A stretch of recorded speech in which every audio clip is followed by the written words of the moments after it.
Foch arrives at Chaumont, Pershing's headquarters, to discuss this great American offensive in the Saint-Mihiel with the possibility of going to Metz. Pershing has to show that when American forces are committed, they'll be successful. There's also, of course, pressure from Washington that you've got to succeed. President Wilson is the commander-in-chief. Now, he's given direction to Pershing that he wants the United States Army to fight as an independent force. It must keep its own autonomy, and this will ensure that the United States has a position at the peace table. When Pershing meets with Foch in less than 2 weeks before the launch of the Saint-Mihiel offensive, Pershing is expecting to go over final plans. Instead, the Allied commander-in-chief drops a bombshell on him. Our boys have been working around the clock. New roads, new railways, new hospitals, all constructed in record time. I am sure your plans are excellent, but I am here to tell you why they are no longer needed. Foch changes his plans because of the circumstances on the ground. The German offensives in the spring and summer have reduced their ability to fend off Allied counterattacks. He wants American divisions to be used for part of his 100 Days offensive in the Meuse-Argonne sector, and that means that Pershing is going to have to cut his attack short or cancel it altogether. And in a very tense 2-hour meeting, both men make their arguments. What if both are possible? I fail to see how. May I? If we remove the Saint-Mihiel salient, it'll get rid of the German risk in that area. They won't be able to flank us. So our offensive in Saint-Mihiel will actually strengthen your offensive.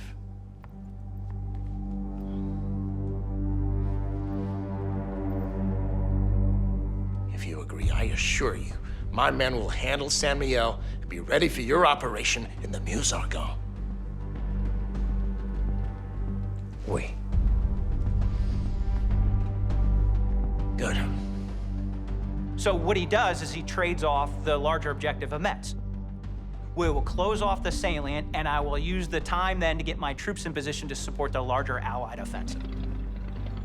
Foch grudgingly allows Pershing to continue on with the Saint-Mihiel operation, but the caveat is he has to be in position to attack into the Meuse-Argonne by the 26th of September. So now General Pershing is responsible not for just running the American offensive, but running the American offensive in conjunction with the French and the British offensive. So Saint-Mihiel is risky for Pershing because if it bogs down in any way, if it is not successful in any way, it'll throw doubt in all the Allies' minds that the Americans can pull this off. The Saint-Mihiel offensive is different because there's a rather large air component to it, led by Billy Mitchell, who is the honcho of the AEF's fledgling Air Corps. Billy Mitchell will lead the largest air armada of the war in the opening moments of the Saint-Mihiel to cause havoc with the enemy positions and develop intelligence on enemy forces.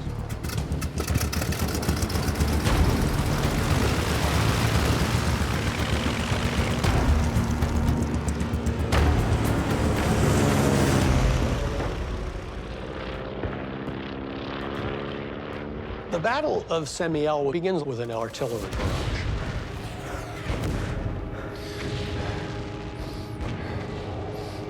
The 1st Division's waiting in their trench.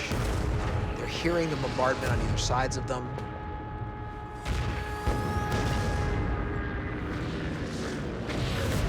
The way the front was set up is you had 2 lines of trenches, German and Allied, and in between was no man's land. Just this strip of hell, of shell craters, mud, pieces of corpses that had been human beings being gnawed by rats.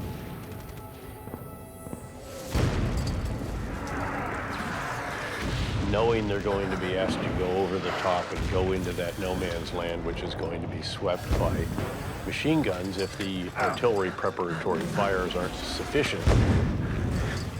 How horrific, frankly, that must have been. Soldiers, This is your chance to make your country proud. Hold tight. Stay with your unit. You understand me? Ellis, I'm counting on you. Yes, sir. All right. Yes, sir. That's it, lads.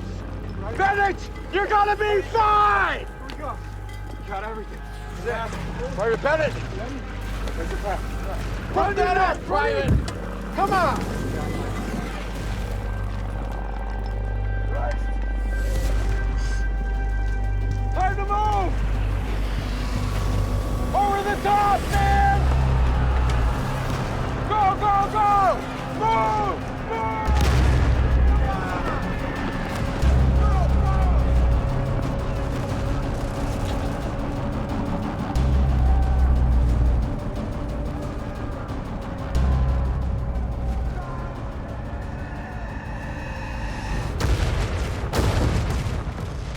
Mihiel goes fairly well for the Allies. They have massive numbers. They have 550,000 men. They got 3,700 artillery pieces. They got 300 plus tanks. They have nearly 1,500 aircraft. In the first 4 hours, 3,000 American guns fire 1 million shells, basically obliterating the German and Austrian trenches. And Billy Mitchell is able to orchestrate total air superiority over the Saint Mihiel salient, giving them really good visibility on what the Germans are doing, tracking the German movements inside the salient, and then the waves of infantry advance quickly. The Americans inflict casualties and made themselves suffer massive casualties. But the Germans are retreating out of the salient.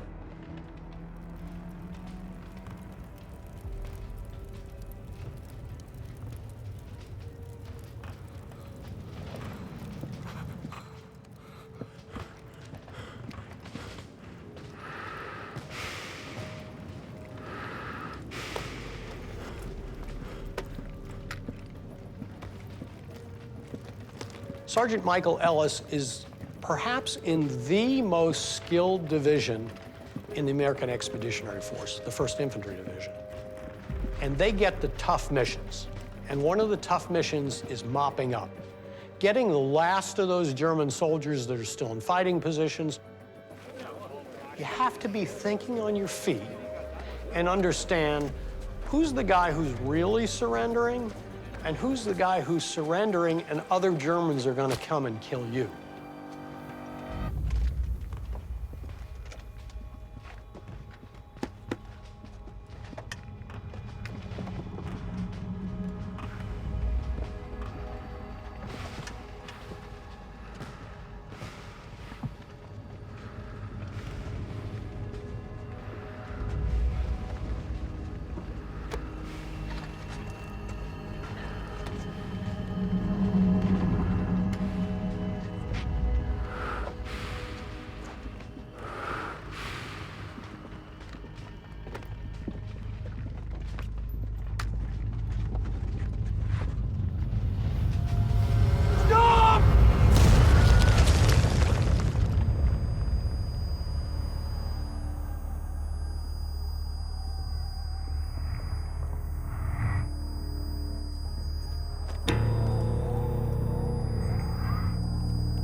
Return fire!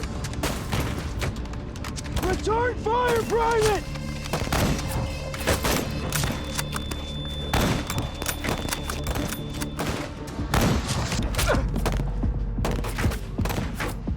Cease fire! Cease fire! Cease fire, Jones! Cease fire! Jones! Ground bastards! Jones! Calm down, Jones! Oh, Jones! Jones, calm down! Calm down! Jones! Jones, calm down! Let's go! Stand down! Let's go! Come on! Move! At Saint Mihiel, the Americans met much less resistance than they anticipated. And the battle is effectively over after 2 days.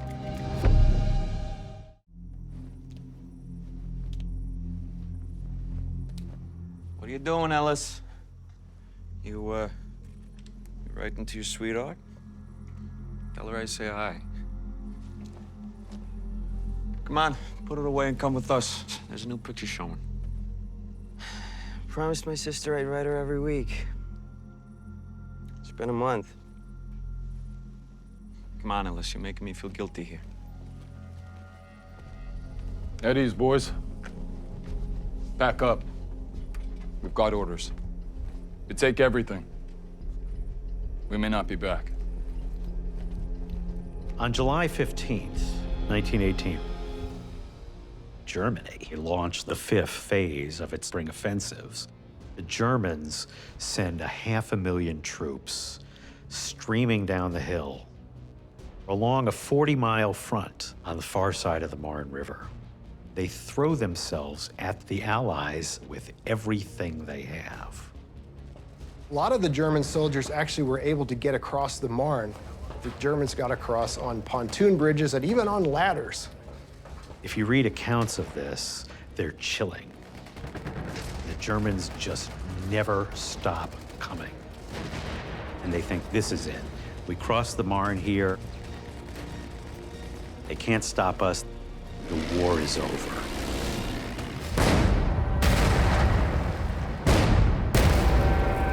In mid-July 1918, the Germans are going to launch their 5th and final major offensive. And it's going to take place at the Marne River. Stormtroopers will flood across the river while German artillery pounds Allied positions on the south side. The Germans send 500,000 soldiers stretching out along a 40-mile front. But shortly before the Germans attacked, the Allies got a hold of some German prisoners who told them the assault was coming. The Allies received a lot of valuable intelligence, and so they were able to position their infantry more effectively to fight off the offensive. They were also able to blow a lot of the bridge across the Marne, and they even launched a preliminary bombardment of the Germans. So their offensive sputters to a halt by July 18th. And on that day, the Allies launch a counteroffensive. What the Allies wanted to do was to target the two great rail centers that are in that region, Soissons and Reims, because without those rail centers, the Germans cannot continue to move on Paris. And as a result, Michael Ellis and the Big Red One, of which he was a part, will fight what becomes known as the Soissons campaign.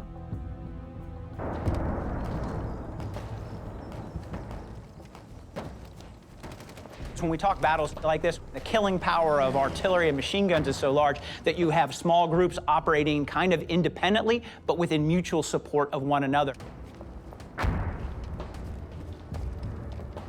At this particular point, events were happening fast and the stakes were too high. And so the Big Red One would have gotten there in an awful hurry from where they were to where they needed to be. So there would not have been very much time to get familiar with the ground, to pre-register their artillery, to do all the things that military people like to do.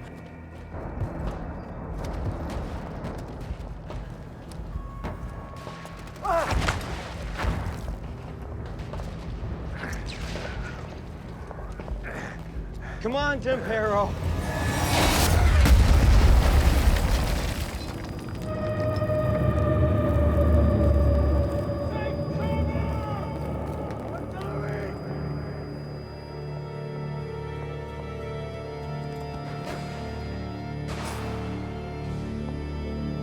Gotta move! You gotta move! Here! Come on! Fire! Private Ellis! Private Ellis! Snap out of it! Fire your weapon! Stay down, man!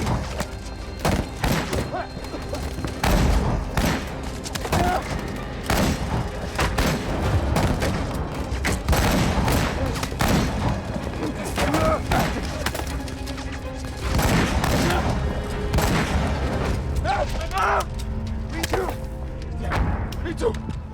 All right. They must be out too. Ready yourselves. Ready? Go!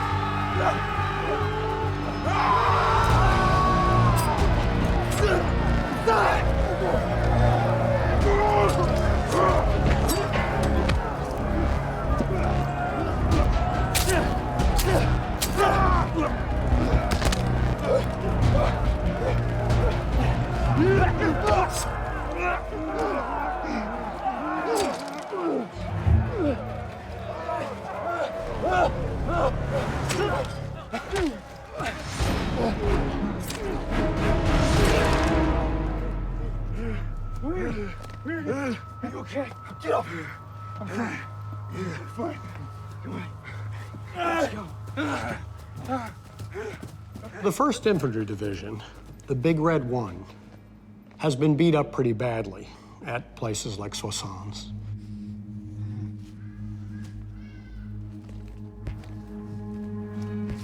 But at the same time, the Second Battle of the Marne, of which Soissons is a part, is the moment at which the Allies stop losing battles and again begin to start winning them. It is the moment when French strategists realized that the capital was safe and they didn't have to worry about protecting it anymore. Nous sommes infiniment reconnaissants aux Américains qui sont venus au secours de notre ville.